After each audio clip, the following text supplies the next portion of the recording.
प्रिय भाई बहनों, आज की रोटी की हर सदस्य व्यक्तियों के लिए यीशु ख्रिस्तांची मधुर नावाचे सप्रेम नमस्कार. आज की दिनांक 3 सप्टेंबर 2025 बुधवार.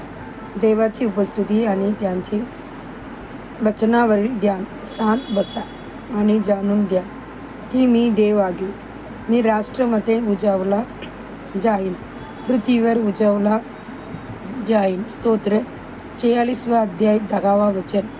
जेव्हा आपण शांतपणे बसतो आणि परमेश्वराची वचनावर ध्यान करतो तेव्हा देवाची उपस्थिती स्वर्गातून नदीप्रमाणे आपल्या हृदयात वाहते आणि तृप्ती व समाधान देते.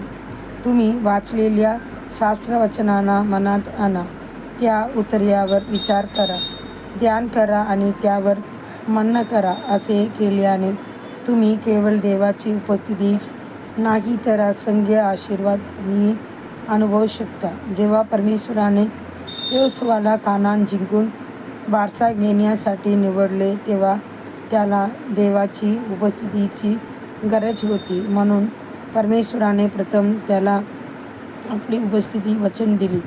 जसा मी मोसेसोबत होतो तसाच मी तुझ्यासोबत असेन. मी तुला सोडणार नाही, टाकून देणार नाही. यहोशुआ 1 अध्याय 5 वचन.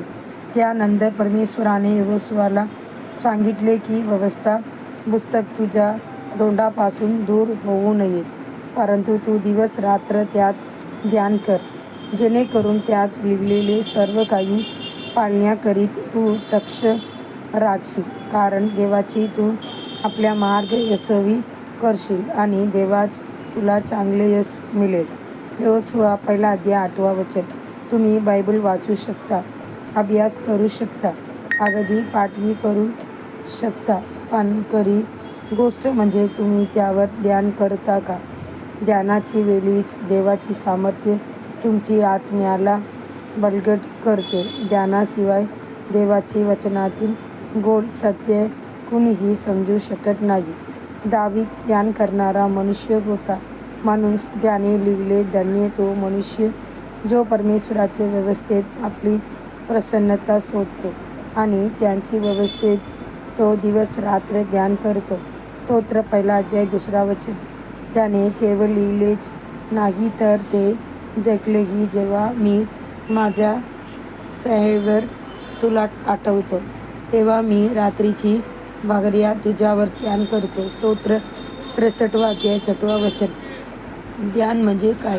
मेंढ्या, गायी, ऊंट आणि जिराफ यासारख्या प्राण्यांची एक वैशिष्ट्यपूर्ण सवय असते. चराई केल्यानंतर ते शांत जागी बसतात आणि पुन्हा चारा चगळतात. त्याने कोरड्या अन्नाचा आनंद घेतो. ख्रिस्ती जीवनातील ध्यान आज प्रक्रियेप्रमाणे आहे.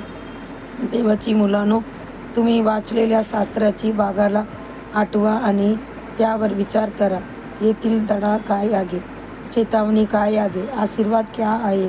असे विचारत तुम्ही वचनाचे गांभीर्याचा आस्वाद घेता आणि त्याला आपल्या जीवनाचा भाग बनवता. हेच ध्यानाचे सर्वात मोठे वरदान आहे. पुढील ध्यानार्थ वचन. माझ्या तोंडातील शब्द आणि माझ्या अंतःकरणातील ध्यान तुझ्या दृष्टीला कडक पडो. हे परमेश्वरा, माझा खडक आणि माझा तारक. स्तोत्र 19 अध्याय 14 वचन.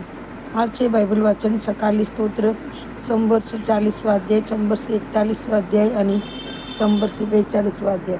सायंकाळी 1 कोरिंथी अध्याय 14 वचन 1-20. धन्यवाद.